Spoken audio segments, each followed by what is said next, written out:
Hey, babe, good morning, good afternoon, good evening. I love you, and God loves you best. Welcome back to my channel. We are here for another review of Life After Lockup, Season 5, Episode 42. Save the drama for your mama. And this episode was definitely filled with a lot of drama. It and it absolutely kept me engaged. So let's just get right into it. The episode we have Teeny and Rob, and it continues with the fight, and like they are really scrapping, and they didn't hold no bars and trying to like cover nothing up or trying to production wasn't trying to like pan to another scene or anything like that.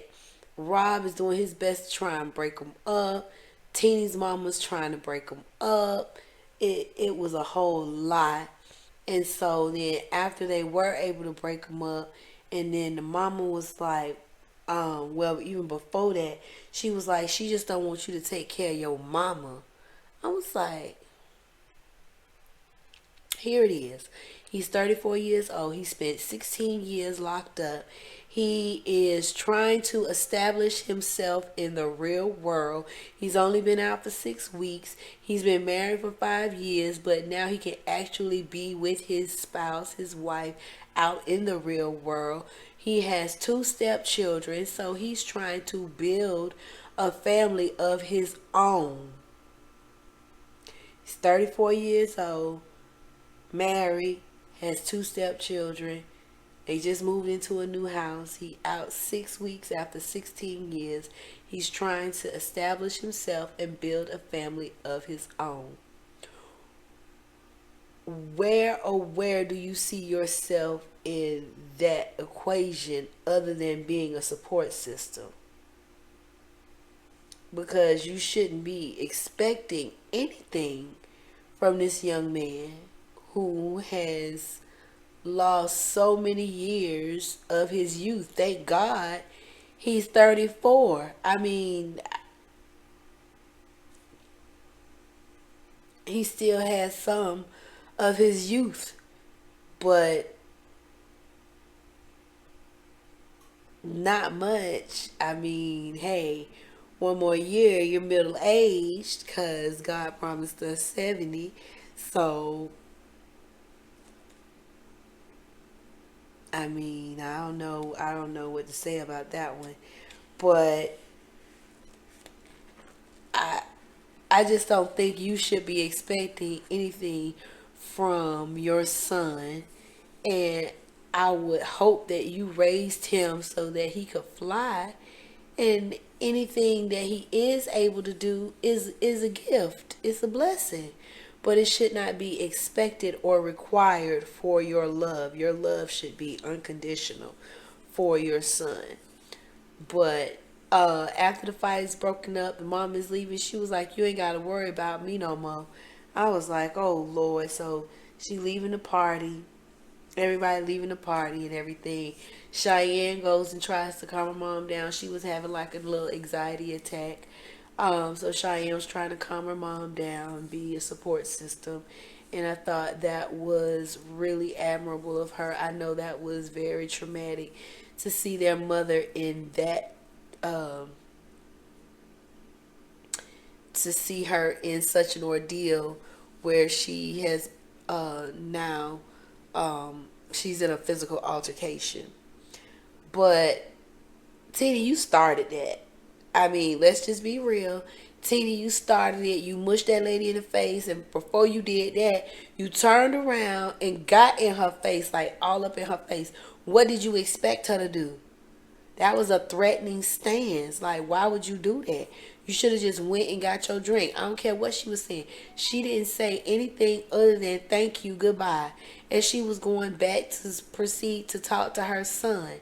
But no, because you didn't like what she said, you want to get all in this lady's face. She didn't say nothing about you. She said thank you, bye. Did she dismiss you? Yes. But was it something that you should have been able to ignore and walk off? Absolutely.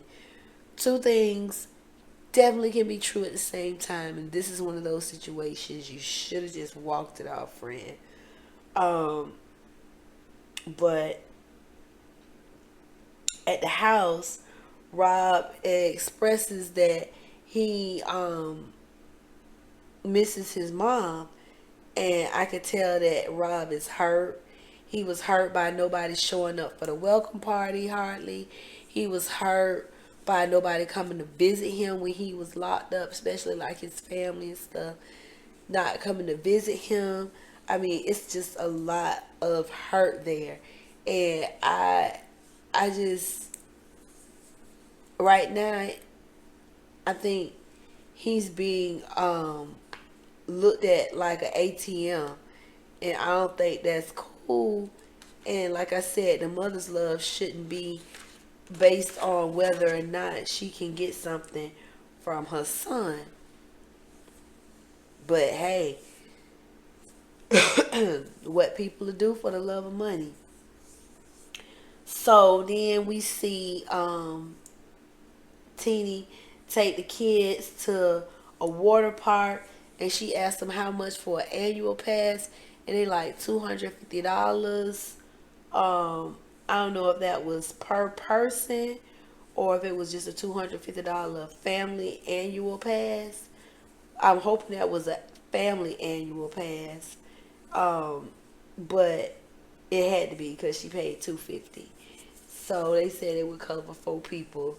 Um, so she don't work. She ain't got no job. So right now everything is falling on Rob, and she around here spending money on the water park because she feel like the kids need something to do. Okay, we had slip and slides when I was growing up, or better yet, just get the water hose and because we was spending time together.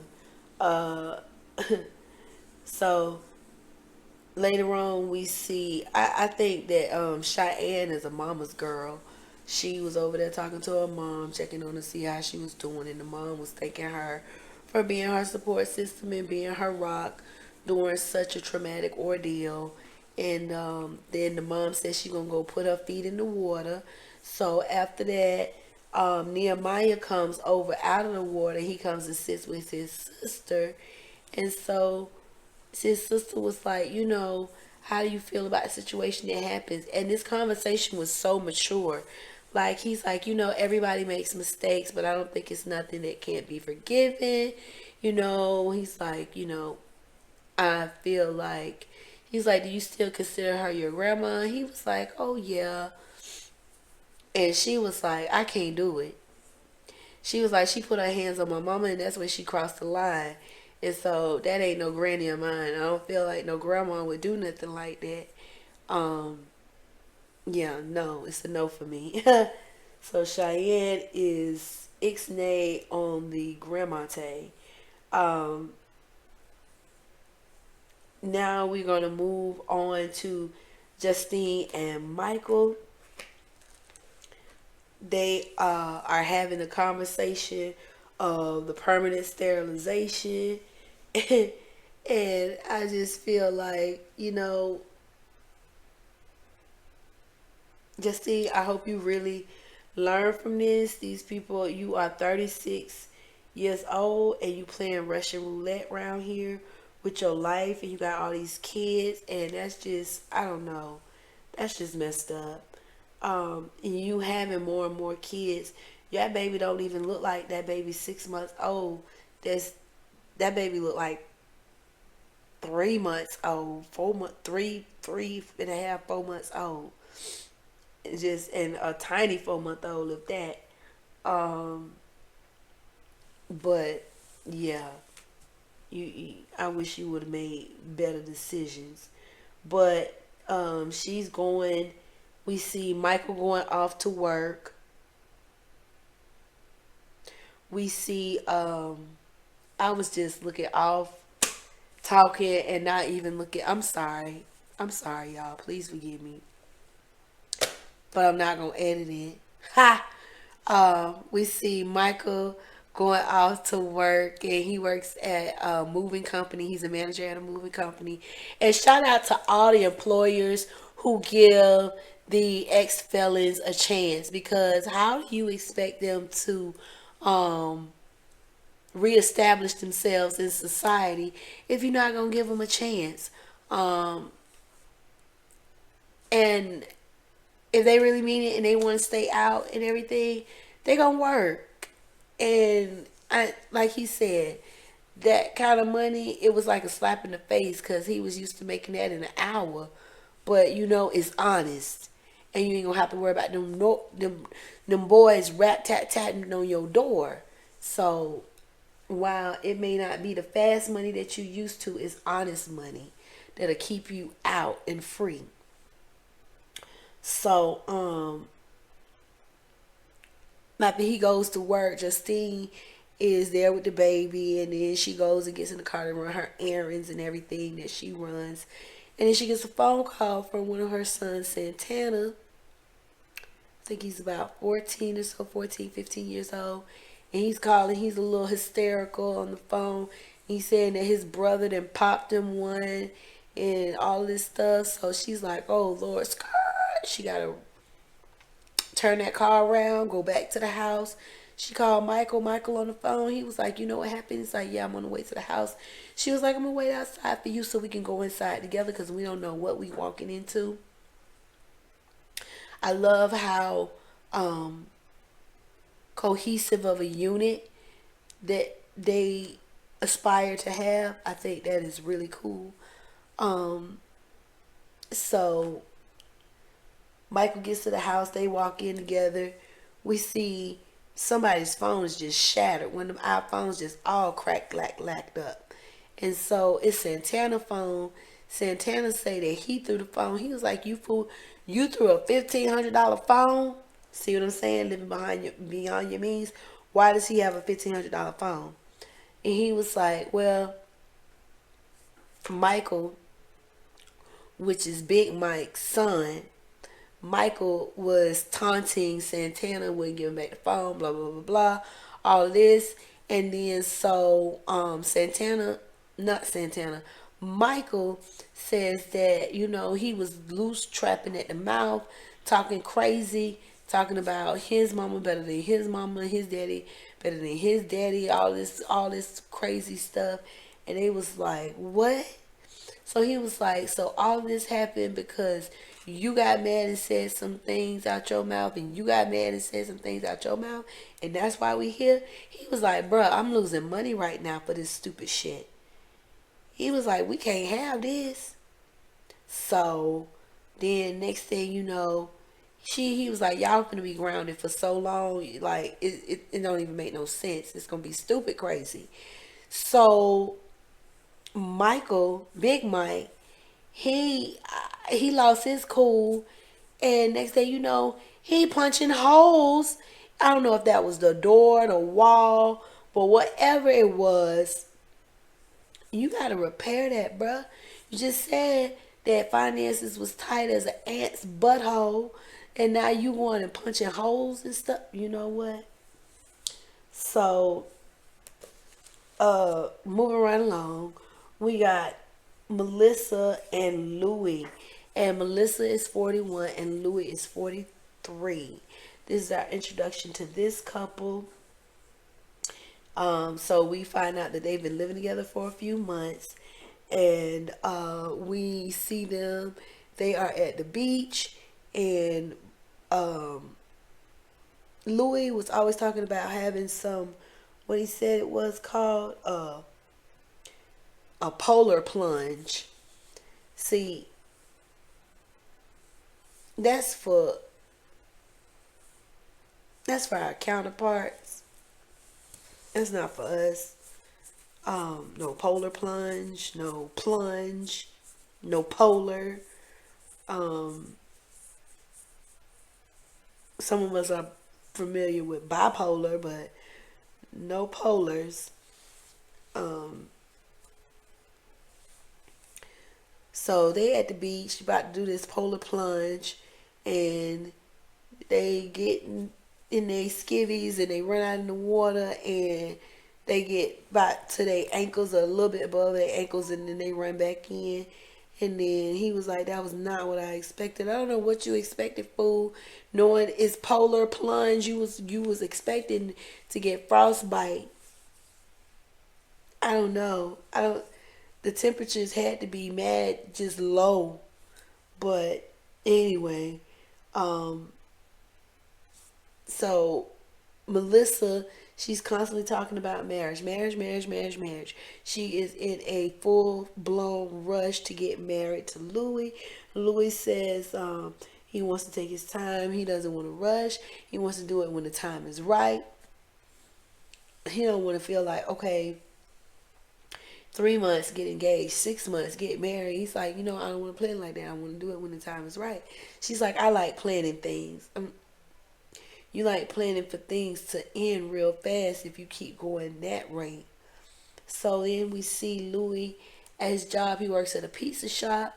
Again, shout out to all the employers giving these people who are wanting to reintroduce themselves to society and be a positive um, contribution to society as well.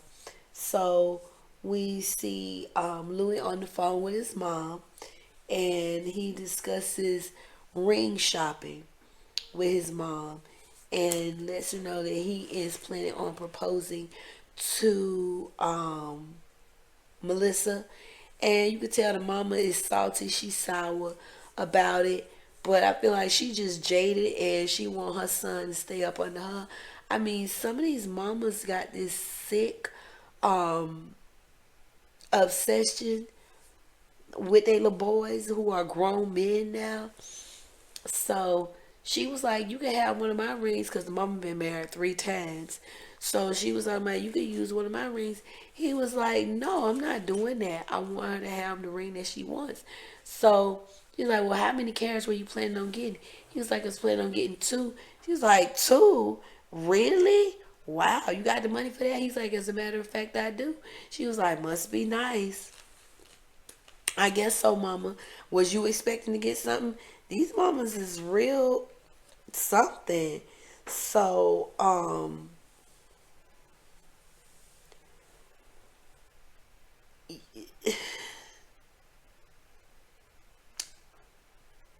all I have to say is I think Louis is very firm. I think he's assertive, and I think he knows what he wants to do, and he's gonna do just that. Without his mom, with or without his mom's blessing, and I don't feel like he's gonna let Melissa rush him either. So, moving on to Brat, Bianca, and Daniel. So, the scene opens with Daniel and Bianca getting ready to head off to the PO's office. So she taking forever. She got to put on all this makeup, and my brother always just say it don't take that long. If you really that girl, it don't take that long. So they head to the PO's office to get the final determination of Daniel's living arrangements. And so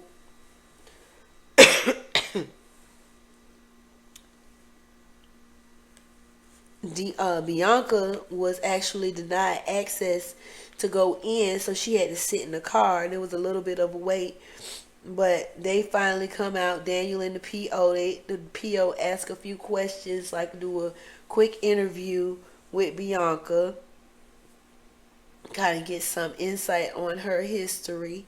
And so then a provisional approval has been given to Daniel to go ahead and cohabitate with Bianca. Doesn't have to go to the um, halfway house. And I think it's cool because he's trying to reestablish himself in society as well. And we all know that there are temptations. Everybody in the halfway house ain't trying to do right. You have a lot of people who are drug offenders and they still trying to score drugs. You have people that did other charges and other crimes where they serve their time and then they linking up back with their old gangs. So, you know, we have to be uh, cognizant of our actions. So then, after they got the approval, um, Bianca was all happy and everything. We find out that they did the thing last night without protection, and I think he did what he finished inside her twice, and so she was like, "It's cool. It don't bother me because I want to get pregnant." He was like, "But I don't want you to get pregnant." She's like, "But I want to get pregnant," and she goes back and reflects on the baby that was lost. I forgot how far along she was, a few weeks. Um, and if it had a heartbeat, you, that's all. And so she lost that one. So she's talking about her baby fever, and he's like, "No, I don't have baby fever. I got indigestion." So what is this? We find out that Daniel has a 13-year-old son from a previous marriage. I was like, oh, wow. And he wants to do things the right way. He's like, I need to try and get into my son life before I could go thinking about procreating and making a baby with your wacko self. Um, so she in her feelings about it, but I don't know. She was like, whatever, I got baby fever. Next, we move on to Zaria and Troy. So, like I said in the previous episode review, Troy ends up calling for a ride from his friend Trey, and he leaves the house. Um, and so he talks to Trey about everything that was going on and what he should be doing.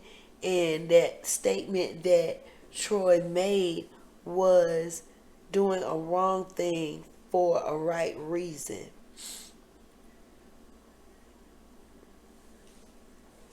So you stole or you robbed unarmed, you unarmed robbed the corner store so that you could go home and feed your siblings because you didn't have the means and your parents have been MIA and you had to feed your younger siblings.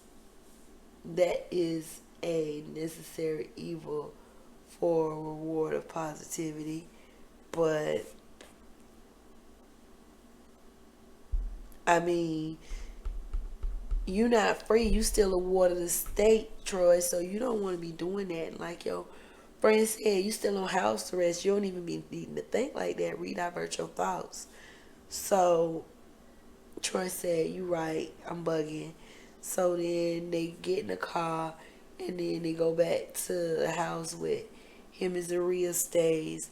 So Zaria was just pulling up and she was like, ooh. She was like, "Nigga, where you been?" So she said, "Who you call? Where you been?" He was like, "I just need to, go and clear my head and get some stuff off my chest." I called Trey. I called to talk to him. And she was like, "You can't be doing that. And if you want to be in the streets, I happily go in the house and get your stuff and bring it out here because you won't be in there with me. So he was like, "Ooh, I like it when you talk like that." So no, Didi. um. So then he then lets her know that they gotta work on their communication and everything.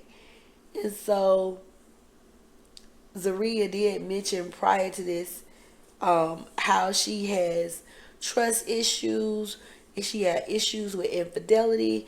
I would think you do have issues with infidelity because you were the one that was unfaithful to your husband. You cheated on your husband while he was locked up. Moreover, you thinking that he gonna do something is because you did something, and the reason you don't trust him so bad is because of what you did. It's eating you up. So like I said, Troy calmed down. He was chill. They apologized or whatever. And then I just happened to notice that he does a lot of forgiving. Not that he necessarily does a lot of apologizing, but Troy does a lot of forgiving. And I wonder when that last bit of forgiveness is going to run out. So, finally, we have Brittany and Key-Rock. So when they were on the phone last with the person who called on behalf of Key-Rock's PO,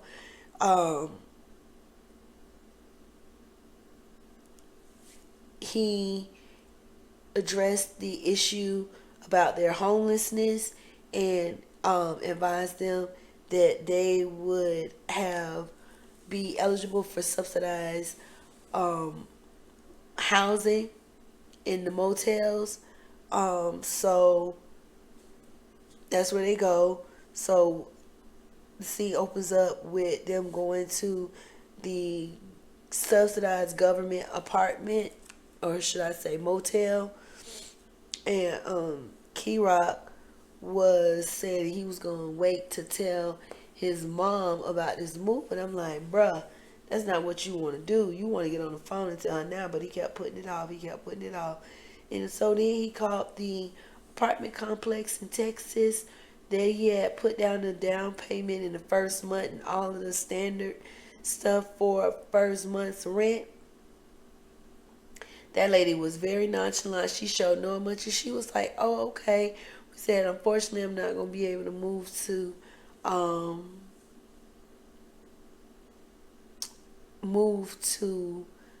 Texas." The lady was like, "Oh, okay," because she didn't already got your money, like she said, because we was holding this apartment for y'all and we was losing money. No, you not getting no deposit back. No, you don't get nothing back. So Key Rock was like, "All right then, well, I ain't gonna hold you. I'm gonna get off the phone, and so I'm gonna go and figure out some other stuff." So then Key Rock is on the bed with Brittany and just starts to express a lot of emotions and different feelings um, about how he just feels like he put them in that position, and Brittany was telling him, don't feel that way.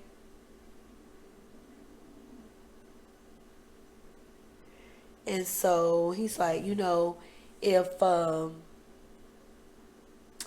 when I tell my mom you gonna have my back, she was like, no. She's like, if she hit me, you gonna have me. She's like, no. So, um,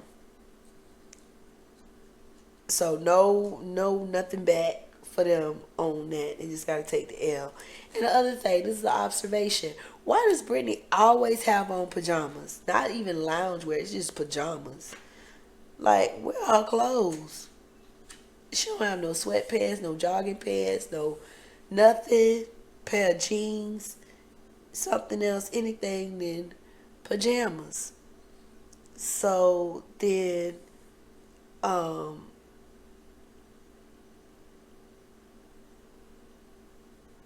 Key Rock first tells his brother Desmond about them not being able to move. And I think Key Rock did it that way, thinking that they was gonna set it off and maybe tell the mom for him. But it was like, well, good luck, cause with that one, cause I don't even know what I'm gonna deal with when we get there. So I don't want no parts to this. So Key Rock manned up, told his mom, I can't go to Texas. We can't go to Texas. We didn't get approved. The mama like, why did your dumb ass wait? Why didn't you make sure that you had the green light to move, to relocate?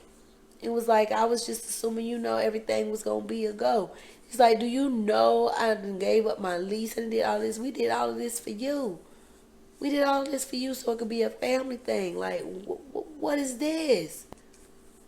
So, nonetheless, the mama, the brother, and the mama boyfriend, they got their stuff all packed, so they going back to deep in the heart of Texas. So yeah, Brittany and Key Rock are in Virginia, and the other part of the fam are headed to, where's that? Texas. Yeah, that's it. So that is the end of episode 2. I know I'm like, but it is right now for me, my time, 11:12 Eastern time, and you still gonna get this video the same day, October 29th. You're gonna get it, well, early morning. So when you see it, it may be the next day, but I'm gonna upload it now. And I apologize. Like I said, it's been a real hectic day. As y'all can see, brought it in so I could, prop myself up, because hanging my legs down was not the beat anymore. But I thank you so much for watching. Please don't forget to like, comment, share, and subscribe to the channel. And until next time,